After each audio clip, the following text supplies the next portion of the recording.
blowing our signs all over the place. We'll probably have sign holders out here today, but thanks for showing up, especially thanks to Star Paving for showing up. First things first, though, I want to bring up Mayor Keller. He's going to kick us off today. Okay, great. All right, thanks so much. So, first off, this is a long-term project. So I just want to acknowledge, as I look at this road right here, the part that's not in use, you know, my entire life I've driven past this and said, why won't they open that road?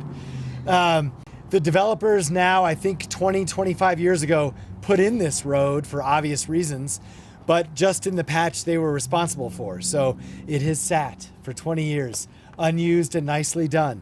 And so now this is part of the phase one, of course, of our broader Paseo and Unser and surrounding area road widening project. This has been the much needed and most anticipated and most wanted traffic decongestion project that folks have wanted also for at least 2 decades. So it's been, in fact, such a challenge that people gave up on it long ago. And so I do want to touch on the history about this and why it took so long in just a moment. But I do want to acknowledge part of why I wanted to mention that is because it has taken a small quorum or baker's dozen of elected officials to make this happen. Some of them aren't even in office anymore, and some of them were and then came back or in different positions. But bottom line is, public representation on the west side has never given up on this issue. And when I came in, I committed to making sure that we actually got this done. And that's why this is such a special occasion. So in no particular order, I just want to give some quick shout outs. Some folks are speaking, but not all, because we have so many who've helped. And so I'm going to skip the ones who are speaking. But we have our state senator and candidate for lieutenant governor. And so give us a wave, Senator Pope, and former city employee. No one remembers that but me. Okay, we have Representative Joy Garrett. And a classic example of a fresh city councilor who's new, but very much I know in support of Stephanie Tejas, councilor. All right, and Representative Hernandez? Yep. Why do I know? What's your first name? Joshua, thank you. Senator Hernandez, Joshua Hernandez, representative from this area, round of applause. Sorry, I spaced your first name. I was like, I know it's Hernandez. Okay, and we also have former councilor and now Representative Cynthia Borrego, who should be joining us shortly. My goodness, I think Dan, your brother, helped with this. Is he still a representative? No. Whatever he was, Tim Lewis, and there's a long list. So with that set of introductions, I'm going to share a few remarks and then really get to some other speakers. So what I want to share is, number one, gratitude. All of the funding that this project is a part of is part of like everything that makes us New Mexico, meaning this is funded by state funds, from the governor and from the legislator and the folks behind me. It's funded by city council funds and our administrative funds. It's funded from GO bond funds. It's funded from federal funds. This is funded from every government possibly we could get to fund this project. This part is $62 million. That is one big reason why it took so long, is because it is expensive, but it is desperately needed. The other reason why it took so long is, in total, this project had dozens of private landowners that controlled the land where we needed to build the roads. So it took us an extra at least 4 years to essentially eminent domain that land, which, you know, no one likes to do, but in the end of the day, we just forced them to sell that land at a market rate, as we have to by law. So this is why it took so long. The government actually had to eminent domain and force these folks to sell. And then once we did that, we could actually do it. Then you have the normal things, engineering, construction, and so forth.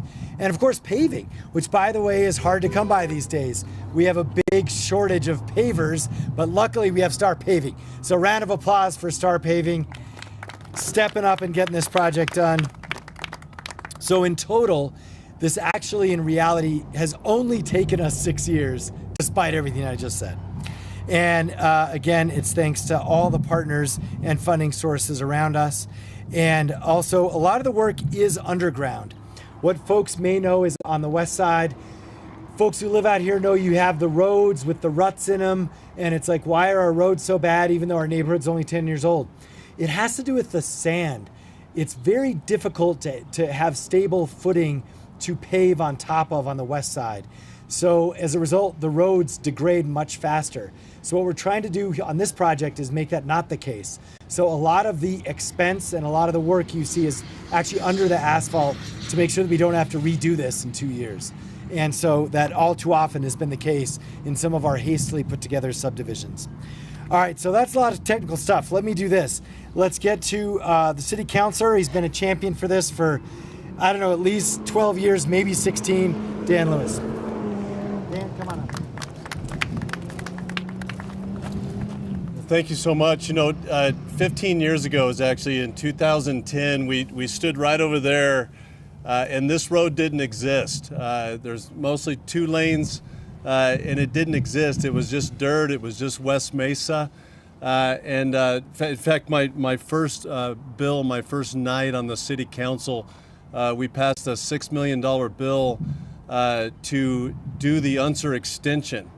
And that allowed us to, again, 15 years ago, it just took $6 million to build 2 lanes all the way to Paseo Boulevard. And so from Paradise to Paseo, we built the 2 lanes. Of course, since then, we built Universe and Rainbow and a whole lot of a lot of infrastructure around the west side. But from just about the beginning, we needed to, this was a major arterial road that needed to be 4 lanes. But at that time, I mean, that was 2010. At that time, there were some laws in place in the city of Albuquerque that made the developers build major arterial roads, the entire roadways. And we had high impact fees.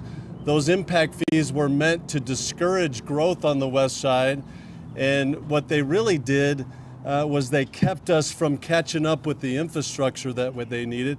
And to be honest, it was by politicians that did not want to see growth on the west side, that didn't want to see this infrastructure. And they wanted to put the burden on the taxpayers, on the homeowners, the people that live in this area, to build this road by putting high impact fees on developers, which were passed on to homeowners. And so we also changed those laws.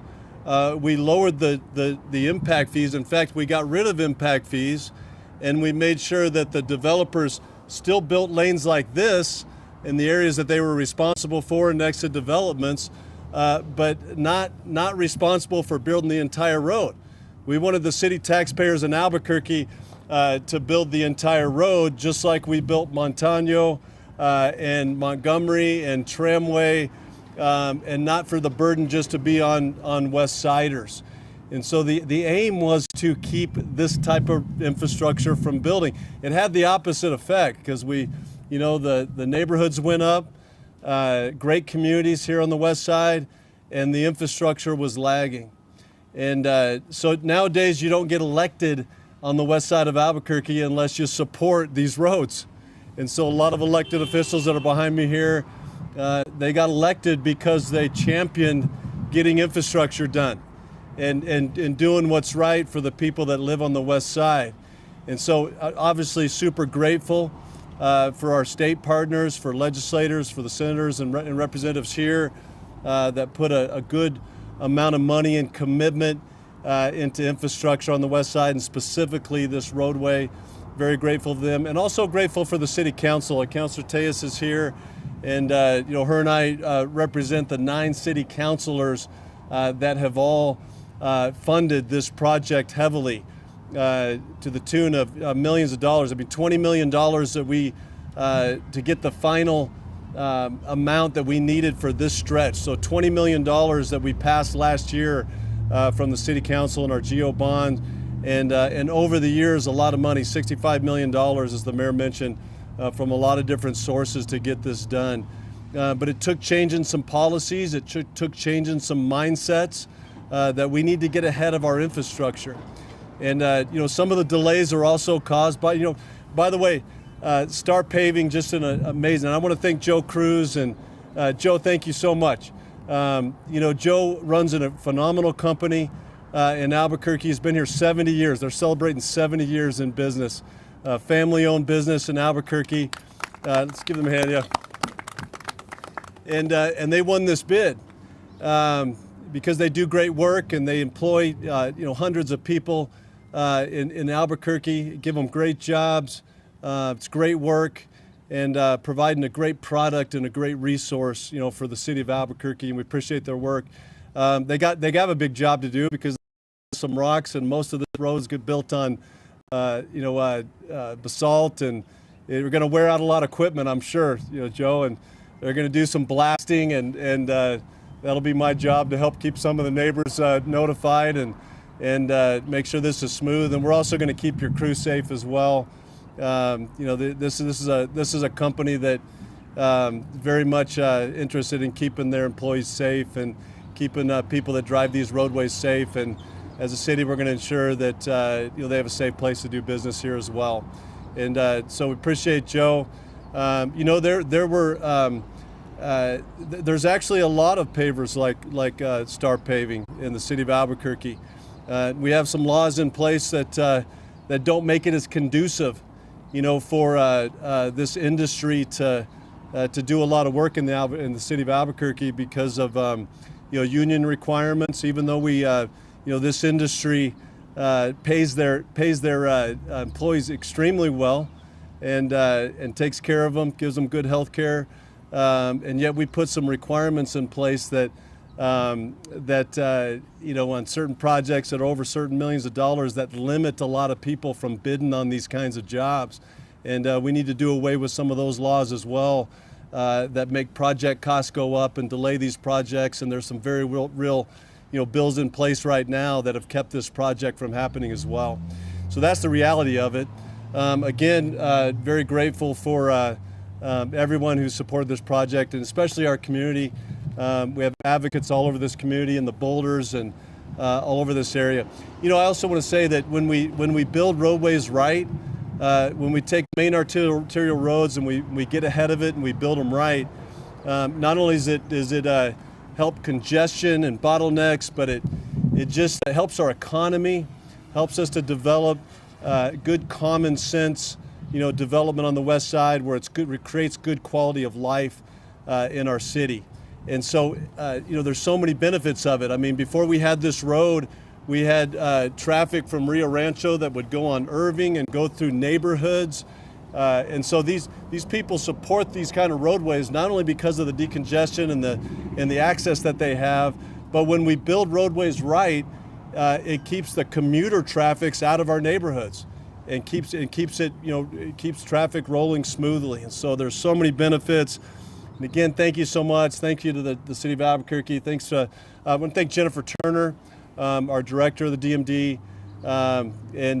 She's been a champion of this project, and everybody that works in that department that just wants to get things built, wants to get things done. And they have the expertise to do that. Not only with Star Paving, but all the engineers and everybody that designs this road and put a lot of work into making sure that it's a safe road and that it's built well. We appreciate all of you all. So thank you so much. Much more to come. I mean, our plan is that this is phase one. We talk about phase two, phase three, Unser Boulevard, going further west into Ventana Ranch. Our plan is that when we're ready to build those phases, meaning that when this first phase is complete, that we're going to have the funding, the remaining funding, to just make this a continual project. So we're not just going to stop at phase one, which in itself is a $62 million project, a massive project. We're going to keep on rolling and keep on building things right. So thank you all very much. Okay, now let's hear from the woman who makes this all happen, our head of public works, Jennifer Turner.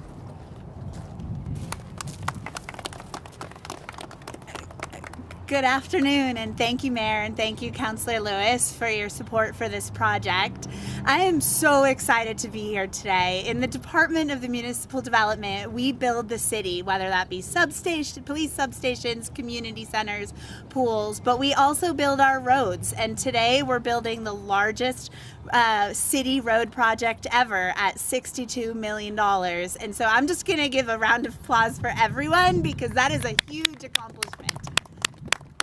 And I'm particularly excited because we're doing this with the support of a local contractor, Star Paving.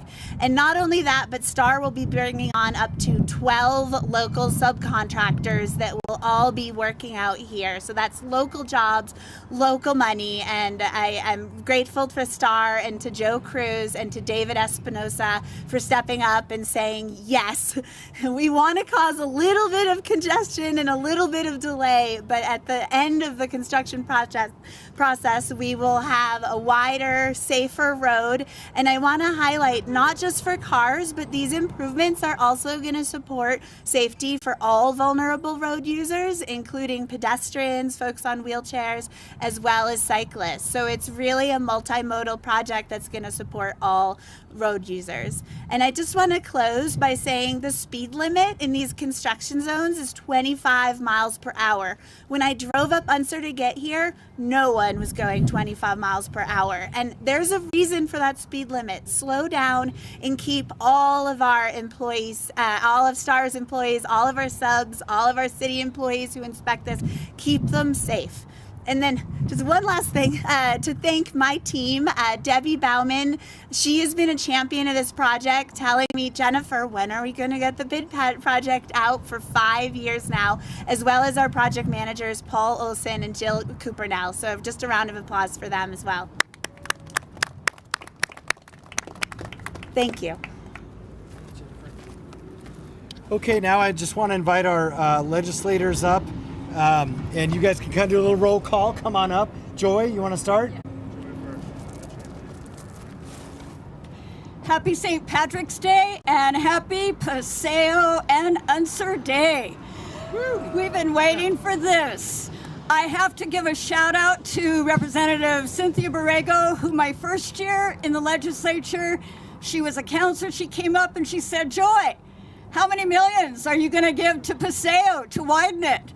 And I think myself and my fellow legislators found any way we could give to 500,000, a million, whatever we could give. I want to stress, besides economic development and computer speed, probably the most important thing is public safety in terms of our first responders getting to where they need to go. For us who live here, often we are stopped 5 minutes, 30 minutes while a fire engine, police cars, EMTs deal with issues. There's no place to go. There's only the 2 lanes and the center separation area. So this is one of the most vital purposes of widening and expanding both of these roads. So our first responders can respond to every possible need that our residents have.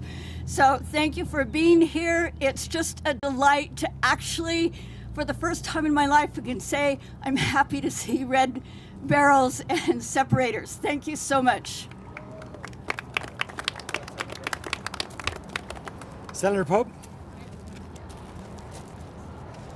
Thank you. This has been a long time coming. I remember 2010 when I bought my house out here on the west side, and you were already seeing the traffic coming up Paseo. And I love it when folks from the Heights and the other parts of Albuquerque come over here and see what we've had to deal with.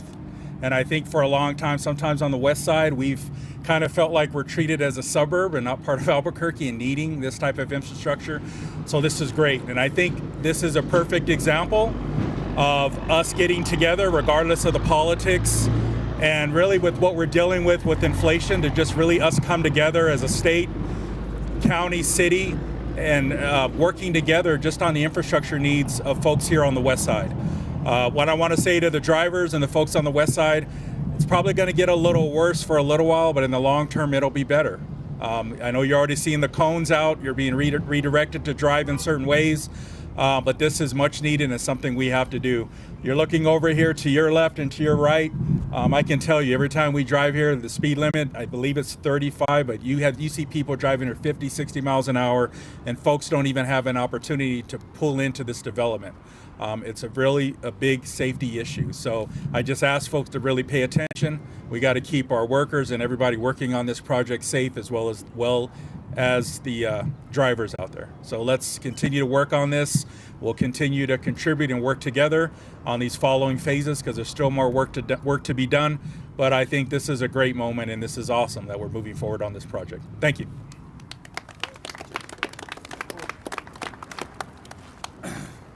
Thank you, Mr. Mayor. I'm Representative Joshua Hernandez. I grew up in this area. We moved here in 1996 when none of this was here. So to see how much it's grown, and the fact that I get to stand here now almost 30 years later and be a part of it, it's a big deal. I'm about 30,000 Rio Rancho residents use this road every day, and it's unsafe. It's too fast. So this is a huge upgrade for everyone. I want to thank Councilor Lewis and Rep. Joy Garrett for bringing me in and asking me to help on this project. I'm just very proud today. So thank you all. Okay, and I think fitting our last speaker as a reminder, this is the largest road project in the history of Albuquerque.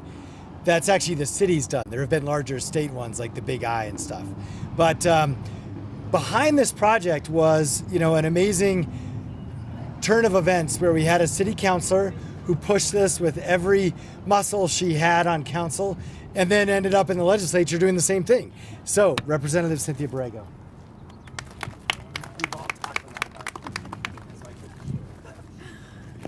Oh, good afternoon. What a glorious day. Happy St. Patrick's Day to everyone. I guess I forgot to wear green today. But I did have my dog with me, and I took her home because she had on a green sweater. And she just became the legislative mascot. But I'm going to tell you what, guys, if you hang around government long enough, you actually see projects come to fruition.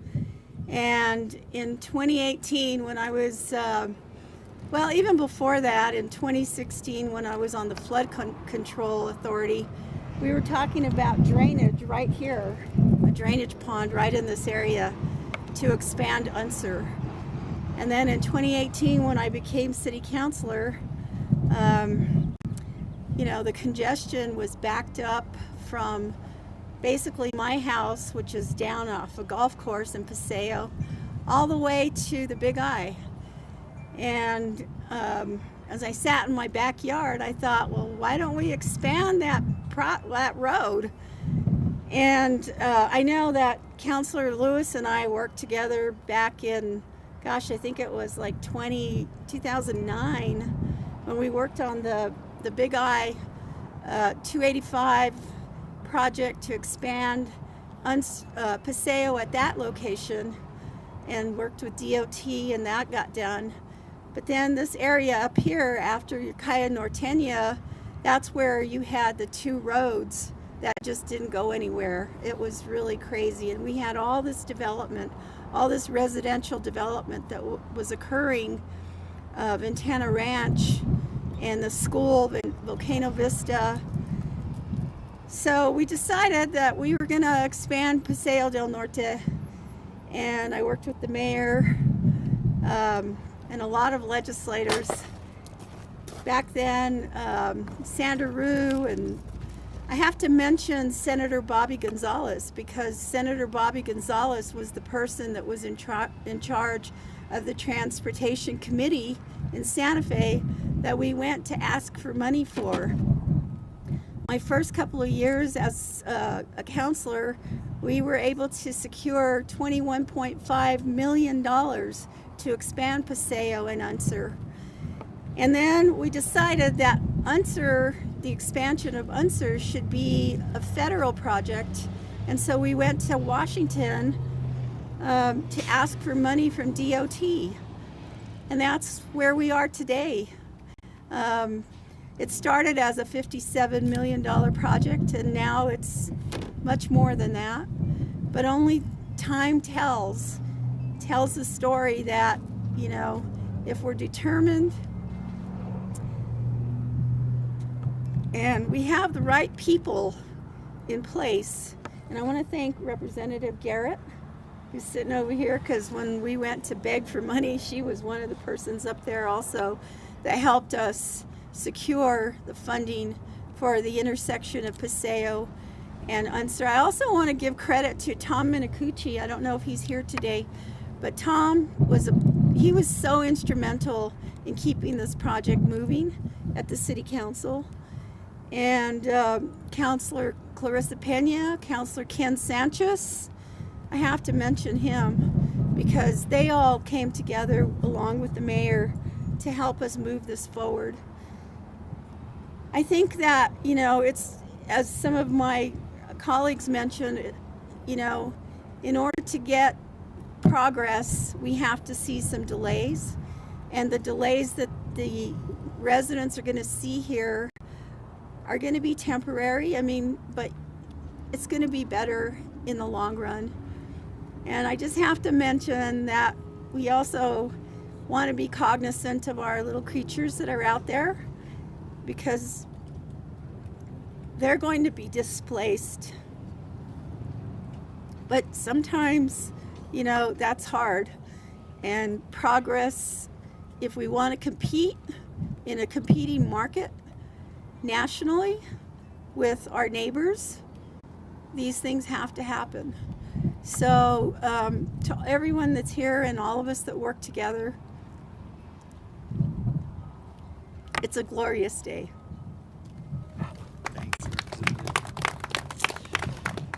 Okay, so we're going to wrap it up here. If folks have questions, Dan will help organize interviews and that sort of thing. And want to wish everyone the best on St. Patrick's Day. And also, this is such a good example of just not giving up. And also, this current group of folks getting it done. Finally, after 25 years, we're going to have this road project done, and we'll continue the next phase. All right, thanks so much. Thank you. And I want to remind everybody that there's a wonderful project website. It's upgradepaseounser.com. At upgradepaseounser.com, you can find all of the updates for all the constructions, what lanes are going to be closed, when they're going to be closed, and of course the project limits, and then eventually when the construction companies are going to be doing blasting out here. A lot of this area is hard basalt that they got to blast out, so you can watch that website to know when to expect the loud explosions. But we will be here for Q&A, and thanks for coming. Good job, team.